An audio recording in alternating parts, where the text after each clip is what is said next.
To put into context, this is the Budget Committee. And at least today, I think we're talking about budget. I've been on it as the committee I was most interested in being on since I got here 4.5 years ago. And we've not even gotten to first base on a budget resolution that was accepted broadly, let alone a budget. So I'd like to ask the chairman of the Budget Committee, this senator here had to take as a privileged motion a budget to the floor about a year ago. And that's when it doesn't get done in the regular order of business.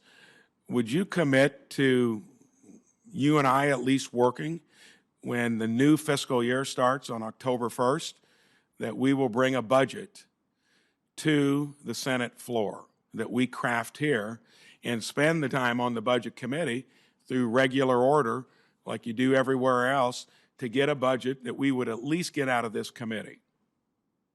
I'm going to have to wait and see how the present circumstance plays out, because if the House Republicans set off the default hand grenade that they are negotiating with right now, we are in a very different world, and I can't predict that world. Well, let's assume that doesn't happen. What I've already said I will do is to get back to work on the NZ White House budget reform proposal that can lead in that direction and set up the terms for precisely the conversation you want. I think we've talked about this before. Yeah. My recollection is that you were favorable. Senator Kane has been here. I think we've got some real bipartisan interests there, and I will pursue that. I think we're pretty comfortable with the president's budget. So I don't know that we need to do more. That's now between the White House. I think if we're committee, we ought to use it through regular order to at least put something out there. The other House needs to do that as well. So let's get to what I've observed. Other places, everywhere else, you don't have the printing press in the basement, and you do not have a credit card that is automatically renewable. I think that's the context that we work within here. Obviously, that would be pandemonium anywhere else. Sooner or later, things like your sovereign currency are at risk.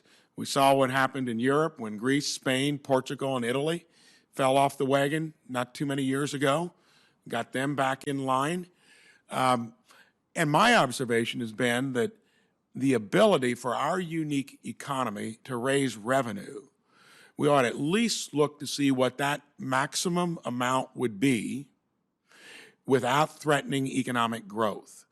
And here's a statistic that I have not heard anyone mention, that is over 50 years, regardless of the tax rate, we generate about 17.5% to 18% of our GDP in revenue.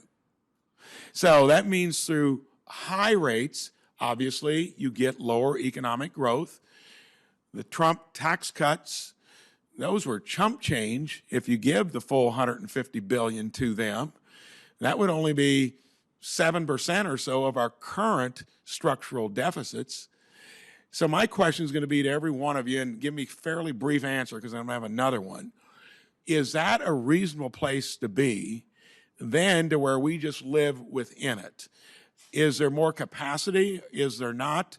Tell me why. Only 3 times, I think, during the Clinton years did we hit 20% of our GDP in tax revenue. We'll start over with Mr. Zandy. I think there's more room. I think the average revenue to GDP is about 18%, but I think there's more room, and there needs to be because of the aging of the population.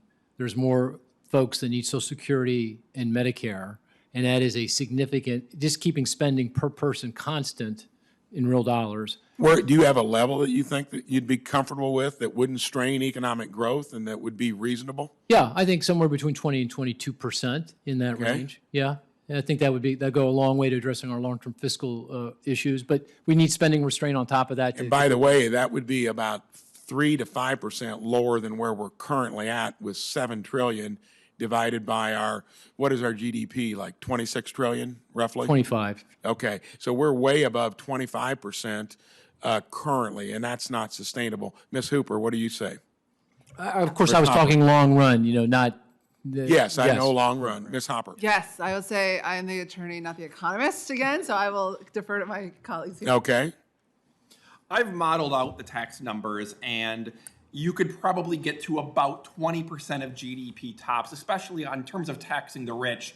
You can throw every proposal out there that we've seen on taxing the rich. You'll get about 2% of GDP from that. And with spending going to 30% of GDP, you got a ways to go. And I'll echo Mr. Rito's point. In my lifetime, basically, the long-term average for revenues averages 17.4%, to your point. When you get above 18, there's calls for tax cuts. When you get below, there's calls for revenue increases. That's kind of the historical. Even if we have range going up to 20, let's just give ourselves that there's some flexibility to go to 20. 2033, we're going to have 25% of GDP in outlays. That's the big gap. So you can't make it up all on revenue. So right here, historically, we've got 18%. Let's round it up a 0.5%. We have one witness that says 20 to 22%. We're currently approaching 30%.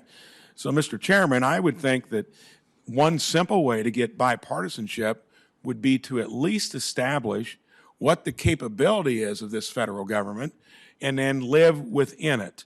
Because otherwise, you're ending up basing this on an increasingly indebted economy, which now puts us only number 2 to Japan in terms of percentage of debt, debt as a percentage of our GDP. And to me, that's a shameful, bad business plan that is not sustainable.